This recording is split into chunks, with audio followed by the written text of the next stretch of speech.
I'rab ada 4. Nah, kita sudah belajar tentang definisi i'rab dan contohnya.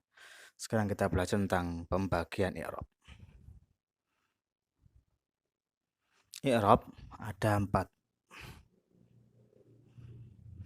Yang pertama namanya rofa, i'rab rofa, kemudian nasab, kemudian jar, dan jazm. Nah, jadi perubahan akhir kalimat itu ada yang rofa, ada yang nasab, ada yang jar, ada yang jazm. Nah, i'rab ini harus kita hafalkan selancar mungkin. Nah, karena kalau kita tidak hafal i'rab ini, maka kita akan kesulitan di dalam berbicara bahasa Arab atau membaca kitab. Sekarang kita akan belajar i'rab rofa terlebih dahulu. Nah, coba perhatikan tabelnya. Nah, di situ sudah ada i'rab rofa, kemudian ada tanda i'rab, kemudian ada tempat i'rab, kemudian beserta contohnya. Nah, coba kita bahas satu-satu. Sekarang kita bahas i'rab terlebih dahulu. I'rab rofa.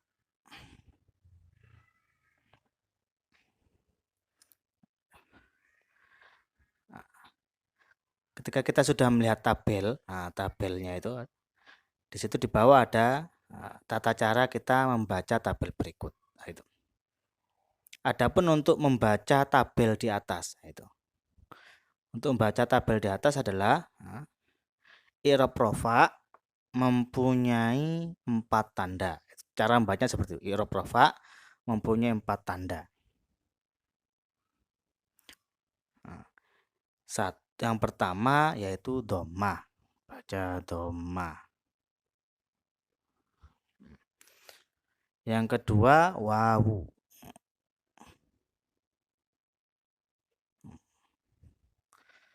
Dhammah, wawu, kemudian alif,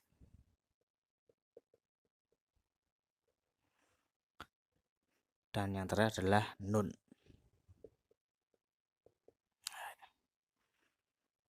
Jadi rofa mempunyai 4 tanda.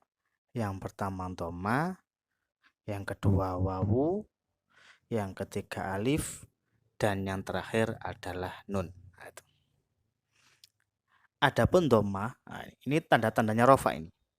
Kemudian adapun dhammah, adapun dhammah menjadi tanda i'rabnya rofa bertempat di 4 tempat. 1, 2, 3, 4. Yang pertama apa? Isim mufrad.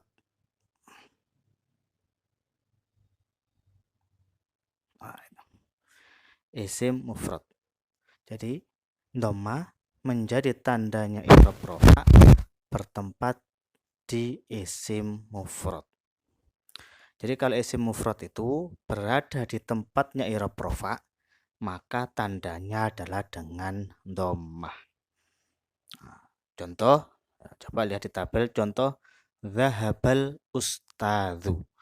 Zahaba pergi, al ustadzu guru. Al ustadzu itu bentuk mufrad. Al ustadzu itu kedudukannya fa'il, fa'il itu hukumnya rofa, tanda rofanya dengan dhammah. Zahaba al ustadzu. Gitu. Kemudian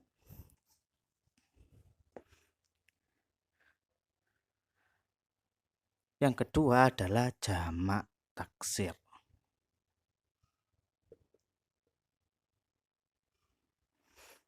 Jamak taksir. Jadi dhammah menjadi tandanya i'rab rofa berada di jamak taksir. Nah, itu. Jadi kalau jamak taksir dia berada di tempatnya i'rab rofa, maka tanda i'rabnya adalah dengan dhammah. Coba contoh lihat di tabel zahaba al-asatidzu. Al-asatidzu itu adalah bentuk jamak taksir. Nah, itu. Zahaba pergi al-asatidzu beberapa guru.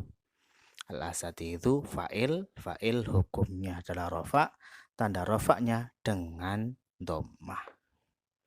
Kemudian selanjutnya jamak muannas salim. Jamak muannas salim. Jamak muannas salim adalah isim yang menunjukkan perempuan banyak. Di tabel contohnya dhahabat al-ustadzatu. Dhahabat al-ustadzatu. Perempuan-perempuan banyak. Nah, itu. Al-ustadzatu itu kedudukannya menjadi fa'il. Fa'il itu hukumnya rofa, tanda rofanya dengan doma. Kenapa? Karena al-ustadzatu itu berupa jamak muannas salim. Kemudian tempat yang terakhir adalah fi'il mudhari'.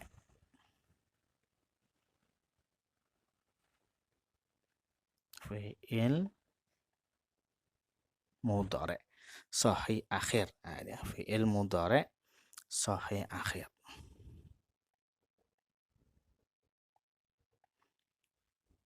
Contohnya yadhhabu zaidun, yadhhabu zaidun. Ada yadhhabu. Ini yadhhabu. Dia dibaca rofa. Kenapa? Karena yadhhabu tidak kemasukan amil nasab, juga tidak kemasukan amil jazm. Nah, itu. Ketika tidak kemasukan amil nasab dan tidak kemasukan amil jazm, maka fi'il mudhari' itu dihukumi rofa. Tanda rofaknya apa? Dengan dhammah. Ini tanda rofa yang pertama. Jadi rofa mempunyai dua tanda, yaitu dhammah, wawu, alif, nun. Dhammah menjadi tandanya rofa bertempat di 4 tempat. Isim mufrad, jamak taksir, jamak muannas salim, fi'il mudhari' sahih akhir. Kemudian wawu. Nah, ini kita menginjak ke tanda yang kedua. Wawu menjadi tandanya i'rab rofa bertempat di 2 tempat. Yang pertama jamak mudzakkar salim.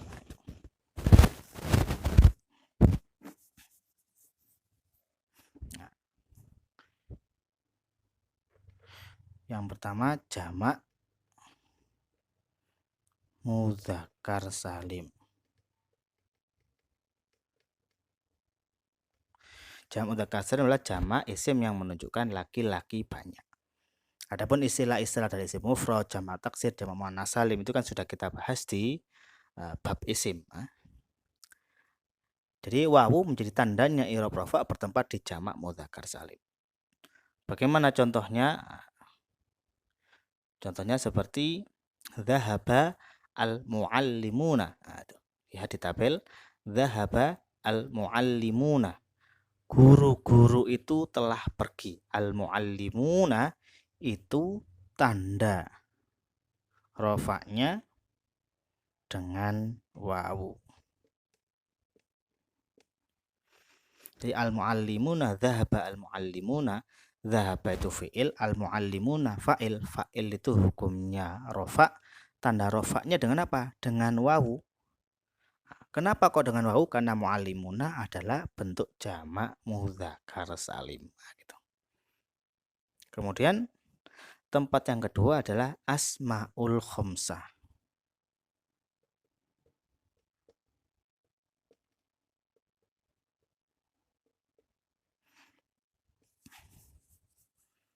Yang kedua adalah asmaul khamsah. Contohnya dhahaba akhuka. Nanti asmaul khamsah apa saja isim-isim 5 itu nanti dibahas. Asmaul khamsah contohnya dhahaba akhuka. Dhahaba pergi, akhuka saudaramu. Akhuka ini fa'il. Fa'il itu hukumnya rofa. Rofanya dengan apa? Dengan wawu. Nah, itu.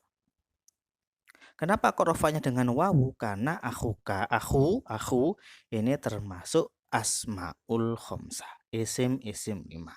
Ada abuka, akhuka, hamuki, fuka, dzumali. Nanti dibahas tentang asmaul khamsah. Nah, isim-isim 5 ini nanti dia ketika rofa, tanda rofanya itu dengan wawu.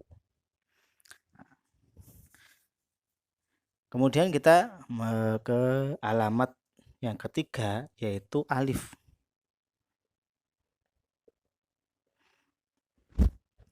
Alif menjadi tandanya i'rab rofa bertempat di satu tempat. Kalau alif cuma satu tempat, apa itu? Isim tasniyah. Isim tasniyah adalah isim yang menunjukkan arti dua. Ini juga sudah kita bahas di bab isim. Karena itu sebelum bahas bab i'rab, maka istilah-istilah isim mufrad, isim tasniyah, jamak mudzakkar salim, jamak muannas salim, jamak taksir itu harus kita ketahui terlebih dahulu istilah-istilah tersebut. Dan ini sudah kita bahas di bab isim. Nah, isim tasnya, contohnya bagaimana? Nah, contohnya dzahaba al-muallimani. Dzahaba al-muallimani. Dua guru itu telah pergi. Dzahaba al-muallimani. Al-muallimani fa'il, pelaku dari dzahaba. Fa'il itu hukumnya rofa. Tanda rofanya dengan apa? Dengan alif. Kenapa kok tanda rofanya dengan alif? Karena muallimani adalah bentuknya adalah isim tasniyah. Jadi kalau isim tasniyah itu berada di tempatnya rofa, maka tanda rofanya adalah dengan alif. Apa saja isim-isim yang dibaca rofa? Nah, nanti kita bahas juga isim-isim yang dibaca rofa itu banyak. Nah, salah satunya adalah fa'il. Kemudian tanda i'rab berikutnya adalah nun.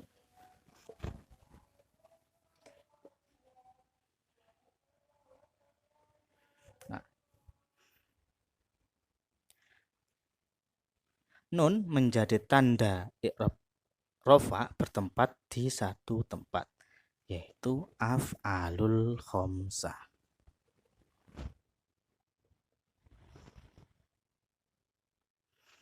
Af'alul khamsah. Contohnya gimana? Nah, contohnya Zaidun wa Amrun yadhhabani. Zaidun wa Amrun yadhhabani. Nah, gitu. Zaid dan Amr sedang pergi. Zaidun wa Amrun yadhhabani. Yadhhabani adalah ini berupa fi'il mudhari. Af'alul khamsah itu fi'il mudhari yang bersambung dengan alif tasniyah. Yadhhabani, Zaid dan Amr yadhhabani sedang pergi. Di yadhhabani ini kedudukannya menjadi khobar. Zaidun itu menjadi mubtada, wa Amrun itu atofnya. Kemudian yadhhabani menjadi khobar. Khobar itu hukumnya rofa. Tanda rofanya dengan apa? Dengan nun. Subutun nun atau dengan tetapnya nun. Dengan nun ini. Nah, jadi yadhhabani ini menjadi khobar. Khobar itu hukumnya rofa. Rofanya dengan nun. Kenapa? Karena yadhhabani termasuk af'alul khamsah. Fi'il 5. Nanti juga kita akan bahas apa aja itu fi'il 5. Mengikuti wazan apa saja. Yaf'alani, taf'alani, yaf'aluna, taf'aluna, taf'alina. Nanti kita bahas. Nah, ini i'rab rofa. Nah, jadi i'rab rofa seperti ini tanda-tandanya, kemudian tempatnya itu harus kita hafal. Nah, kalau kita tidak hafal ya kita akan kesulitan. Jadi ini rob ada 4, yaitu rofa, nasab, jer, jazm. Rofa mempunyai 4 tanda. Doma, wawu, alif, dan nun. Doma menjadi tandanya i'rab rofa bertempat pada 4. Isim mufrad, jamak taksir, jamak muannas salim, fi'il mudhari sahih akhir. Wawu menjadi tandanya i'rab rofa bertempat pada 2 tempat. Jamak mudzakkar salim, kedua asmaul khamsah. Alif menjadi tandanya i'rab rofa bertempat di satu tempat, yaitu isim tasniyah. Nun menjadi tandanya i'rab rofa bertempat di satu tempat, yaitu af'alul khamsah. Nah, di sini jadi i'rab rafa ini harus hafal. Nah, bukan rafa saja tapi sampai jazm. Jadi nasab harus dihafalkan, jar harus dihafalkan, jazm harus dihafalkan. Nanti kalau i'rab ini sudah hafal dengan lancar, maka kita bisa lanjut ke bab-bab selanjutnya. Nah, kalau i'rab ini masih belum lancar, maka kita akan kesulitan dalam bahas fa'il, bahas mubtada, bahas khobar, itu akan kesulitan kalau kita tidak hafal i'rab. Oleh karena itu i'rab ini harus benar-benar dihafalkan. Oleh karena itu di sini saya sebutkan tata cara untuk membaca tabel yang ada, gunanya ya untuk mempermudah kita seperti yang saya bacakan tadi.